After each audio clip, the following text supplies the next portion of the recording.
दीनपुर गांव में मदन नाम का एक हलवाई रहता था। वह खूब बढ़िया और स्वादिष्ट मिठाइयाँ बनाने के लिए जाना जाता था। इसकी वजह से उसकी दुकान पूरे गांव में मशहूर। पूरा गांव सिर्फ उसी की दुकान से मिठाइयाँ खरीदा करता था। वह और उसकी पत्नी मिलकर शुद्ध देसी घी में मिठाई बनाते थे।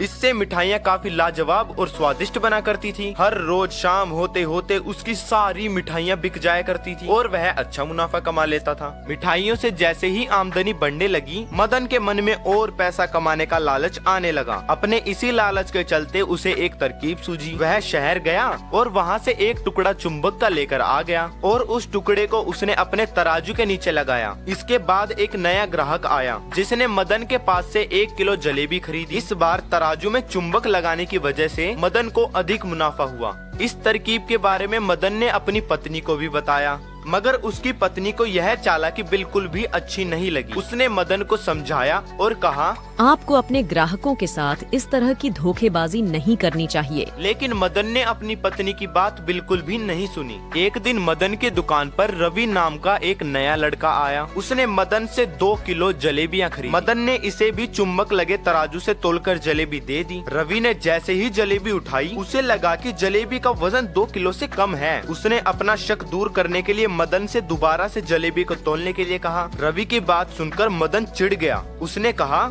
मेरे पास इतना फालतू समय नहीं है कि मैं बार बार तुम्हारी जलेबी ही तोलता रहूं।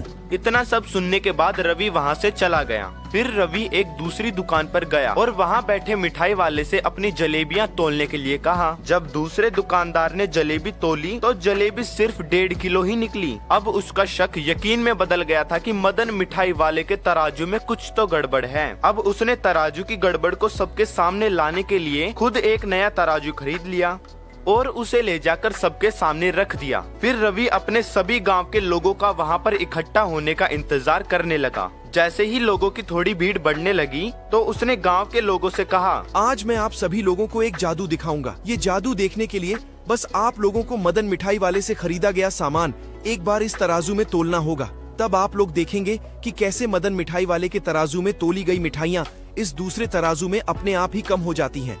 फिर कुछ देर बाद एक आदमी मिठाई लेकर रवि के पास पहुंचा तो उसने यह साबित करके भी दिखाया। इसके बाद मदन के दुकान से जिसने भी मिठाई खरीदी थी, सबकी मिठाइयाँ 250 ग्राम से लेकर आधा किलो तक कम निकली। और जब रवि ने मदन की चुंबक वाली करतूत के बारे में बताया तो सभी गांव वालों को काफी हैरानी हुई और गांव वालों को बहुत गुस्सा आया। सबने मिलकर उस लालची मिठाई वाले को खूब पीटा। बाद में मदन ने अपने सभी गांव वालों से माफी मांगी और वादा किया कि वह भविष्य में ऐसी कोई भी जालसाजी बिल्कुल भी नहीं करेगा। तो इस कहानी से हमें यह सीखने को मिलता है कि हमें कभी भी लालच नहीं करना चाहिए। हमेशा ईमानदारी के साथ अपना काम करने से ही इंसान का नाम होता है। लालच के चलते भले ही कुछ समय के लिए अच्छा फायदा हो, लेकिन इससे इज्जत और आत्मसम्मान दोनों ही कम हो जाते हैं।